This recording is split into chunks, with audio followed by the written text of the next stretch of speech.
지난 12일이었죠. 북한 모란봉 악단이 중국 베이징 공연을 취소하고 돌연 귀국한 이후 그 여파가 가시지를 않고 있습니다.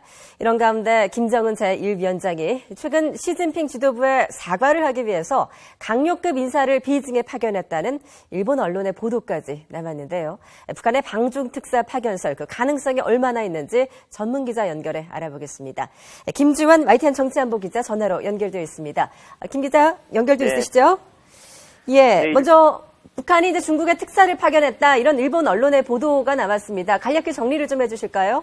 네, 북한의 대중국 특사 파견설을 보도한 것은 일본 니혼게이자이 신문입니다. 이 신문은 나카자와 가스지 편집위원회 기명 칼럼에서 북한이 강력급 인사를 베이징에 보냈고 목적은 모란봉 악단의 공연 취소를 사과하기 위해서라고 보도했습니다. 신문은 이어서 내년에 북한의 모란봉 악단을 다시 보낼 계획이고 그 시기는 내년 5월 예정된 제7차 당대회 이전이 될 것이다. 이렇게 보도를 했습니다.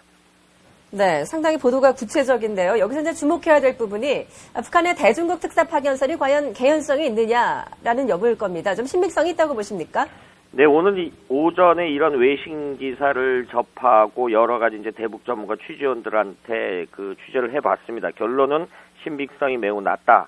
그 근거를 말씀드리면요. 일단은 여러 가지 이유가 있겠지만은 북한의 문화외교가 실패한 것은 물론 여러 가지 억측이 많지만은 공연 프로그램이다. 이것이 이제 일관된 주장 아니겠습니까? 그런데 주목할 부분은 공연단이 부르는 노래 가사 내용보다는 공연단이 공연할 때 그 무대 배경이 사실은 주목이 되는 부분입니다. 그 배경에는 북한의 탄도미사일 그리고 SLBM 등이 솟구치는 모습을 만약에 중국 지도부가 관람을 해서 박수를 쳤다. 이러면 중국으로서는 이것은 절대 수용할 수 없는 부분이죠. 그리고 또 하나 우리가 지금 모든 국내 언론이 북한판 걸그룹이라고 하는 모란봉 악단에만 관심을 갖고 있는데 사실 북한 공연의 핵심은 100여 명으로 구성된 공훈국가 합창단입니다. 북한 TV 매체들을 보는 대북 전문가들이 하나같이 하는 얘기가 매일 방송 시작할 때와 끝날 때 이들 공훈국가 합창단의 합창 모습이 방송되고 있습니다. 지금 화면에도 자료화면이 보고 계신데요. 그때 무대 배경이 바로 북한의 군사강구, 여러 가지 상황에 따라 다르겠습니다만은 북한의 핵 병진 노성 등에 관한 내용이다. 이 부분은 북한으로서는 자주적 강성대국을 늘 강조하고 있기 때문에 이 부분으로서는 북한으로서는 절대 포기할 수 없는 부분이죠. 네, 그렇군요.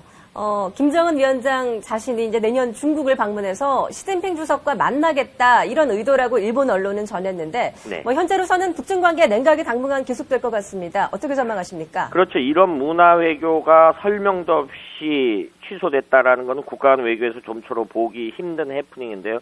이 부분에 대해서 여러 가지 경로를 통해 확인해 보면 중국의 화가 굉장히 많이 나 있습니다. 그래서 이번 일본 언론은 사과하기 위해서 대북 북사설이 있었다라고 했는데 제가 아는 또 다른 대북 전문가는 북한이 다른 현안 때문에 베이징에 현재 고위층을 파견해 놓고 있는데 중국이 안 만나주고 있다. 이런 첩보도 있다라고 전해오고 있습니다.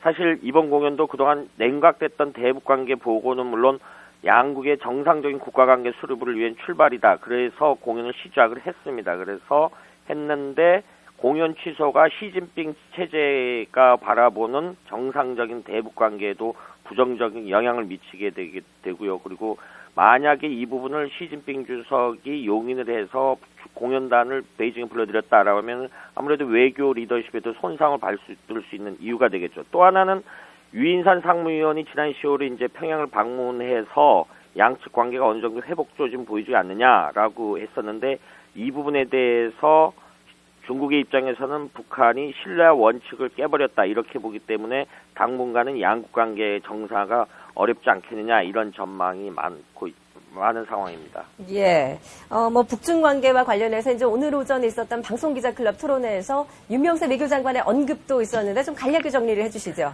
네, 윤병세 장관의 언급도 비슷한 맥락입니다. 이 부분에 대해서 장기적으로는 파장이 있을 것이다 이렇게 확언을 했고요. 장기적으로는 중국이 대북 관계를 개선할 의지가 있지만 이 부분에 여파가 아직 남아있기 때문에 파장이 있다. 그러면서 윤병세 장관이 굉장히 의미 있는 이야기를 했어요. 간략히 짚고 넘어갔는데 북한의 대외 외교라든 것이 모든 것이 충동적인 부분이 많다. 그 배경을 보면은 김정은 제1위원장이 어떤 충동적인 어떤 권위 콤플렉스에 따른 충동적인 결정 이 부분을 언급한 것으로 판단이 되고요. 어찌됐든 간에 이번 파장이 중국이 북한을 바라보는데 여러 가지 변화를 줄 어떤 계기가 됐다, 이렇게 설명할 수 있겠습니다. 그래서 납득할 수도 없고 설명도 없는 일방적인 취소가 이제 앞서 언급했듯이 국가 간 외교에서 있을 수 없는 일인데, 그래서 중국의 대북한 외교가 북한 변화를 위한 지금까지는 굉장히 북한 옹호로운 입장이었는데, 이것이 여러 가지 압력을 가할 수 있는 카드를 쓸 수 있는 계기가 되지 않겠느냐, 이런 전망이 많습니다. 예, 잘 들었습니다. 김주환 YTN 정치안보 전문기자였습니다.